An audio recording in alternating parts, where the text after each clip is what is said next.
এখানে রাস্তার অবস্থা খারাপ হয়, এখানে তেমন একটা মানুষজন আসেন না। আমি অনুরোধ করবো যারা লাইভটা দেখবেন, যারা ভিডিওটা দেখবেন তারা হচ্ছে একটু দেখান, এটা দেখান একটু এই হারাখালী সরকারি প্রাথমিক বিদ্যালয় এই আশ্রয় কেন্দ্রটিতে আসবেন এবং মোটামুটি আরো অনেক গ্রাম আছে, মোটামুটি সবাই কিন্তু কান নিয়ে নোয়াখালীর দিকে ছুটে।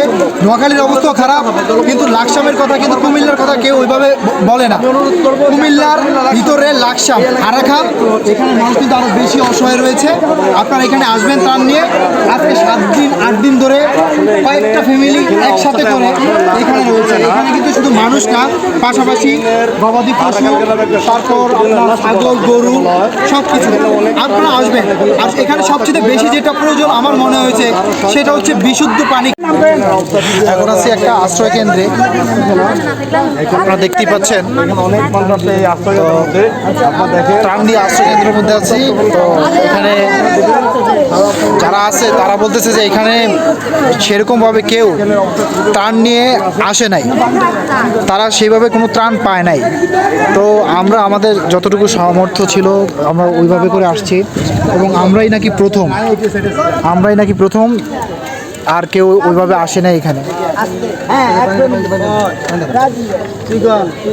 তো আপনারা দেখতেই পাচ্ছেন এটা হচ্ছে হারাখাল সরকারি প্রাথমিক বিদ্যালয়, হারাখাল সরকারি প্রাথমিক বিদ্যালয় লাকসাম। আপনারা যারাই এখানে আসেন না কেন বা নোয়াখালীর দিকে যারাই আসেন, নোয়াখালীর দিকে তো প্রায় সবাই ত্রাণ নিয়ে যায়। আমরা আসার সময় দেখছি অনেক গাড়ি, প্রচুর গাড়ি যে নোয়াখালীর দিকে যাচ্ছে। তো এখানকার মানুষগুলো কিন্তু বঞ্চিত। আপনারা এদিকেও আসবেন। আঙ্কেল, আপনাদের এখানে কি এর আগে কেউ আসছিল ত্রাণ নিয়ে? আসে নাই না? তো আপনাদের এখানে আসতে হলে ঢাকা থেকে মানুষ কিভাবে আসবে, ডিটেলসটা বলেন তো। ঢাকা থেকে ওই যে জায়গার নাম বলেন, জায়গার নাম জানেন না? হারাখাল, কুমিল্লা, লাকসাম, হারাখালের ভিতরেও আরো অনেক লোকজন আছে, তাই তো?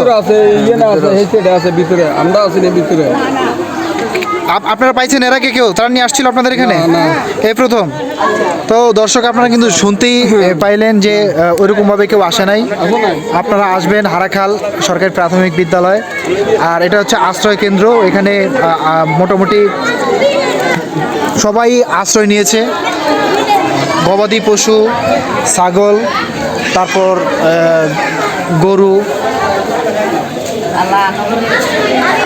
গবাদি পশু এবং সব কিছুই এখানে করছে। আর তাদের একটু অবস্থানটা আপনাদেরকে একটু দেখাই যে তারা কোথায় রান্নাবান্না করতেছে। তারা কিন্তু এটা কিন্তু একটা স্কুল, আপনারা দেখতে পাচ্ছেন এটা কিন্তু স্কুল।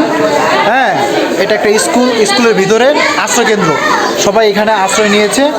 তো যে যেভাবে পারতেছে রান্নাবান্না করতেছে, মিলেমিশে এখানে করতেছে। আর এখানে ভিতরেও দেখা গেছে যে অনেকগুলা পরিবার রয়েছে। আপনার এখানে কত পরিবার আছেন এখানে? 8 ফ্যামিলি। কয়দিন ধরে আছেন এখানে? আজকে 1 সপ্তাহ ধরে। এই বন্যার 1 সপ্তাহ ধরে এখানেই আছেন। এর আগে কেউ ত্রাণ নিয়ে এখানে আসছিল? পাইছেন আপনারা ত্রাণ? আজকেই প্রথম আইছে নাকি?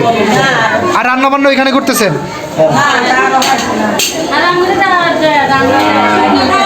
শুকনা খাবার পাইছেন? আচ্ছা, আপনারা এখানে আসবেন। এটা হচ্ছে এই জায়গাটার নাম কি? আপনাদের এখানে যদি কেউ আসতে চায় তাহলে কিভাবে আসবে ঢাকা থেকে? হারাখাল, কুমিল্লা, লাকসাম, হারাখাল। কুমিল্লারও অনেক ভিতরে, লাকসামেরও অনেক ভিতরে। এটা হচ্ছে হারাখাল। এখানে আপনারা আসবেন, কারণ এখানের মানুষ এখনও ওইভাবে বঞ্চিত রয়েছে। খানা বা খাবার বা কোনো কিছুই ত্রাণ ওইভাবে পায়নি, বা তারা অনেক কষ্ট আছে পানির কারণে না, পানির কারণে। তো আপনারা কি রান্না বান্না এখানে করতেছেন সিলিন্ডার দিয়ে না? তো দর্শক, আপনারা দেখতেই পাচ্ছেন। আপনারা আসবেন কিন্তু না খাই রয়েছেন। তো আপনারা শুকনো খাবারও যদি পারেন কিন্তু শুকনো খাবারও নিয়ে আসবেন এর পাশাপাশি, তাহলে এদের জন্য ভালো হয়।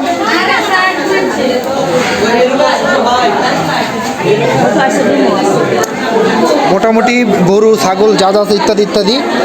আর এখানেও এখানে আপনারা কয় ফ্যামিলি আন্টি? 10 ফ্যামিলি আছেন। সবাই কি মিলেমিশে আছেন না? কয়দিন ধরে আছেন এখানে আপনারা? 7 দিন 8 দিন এরকম।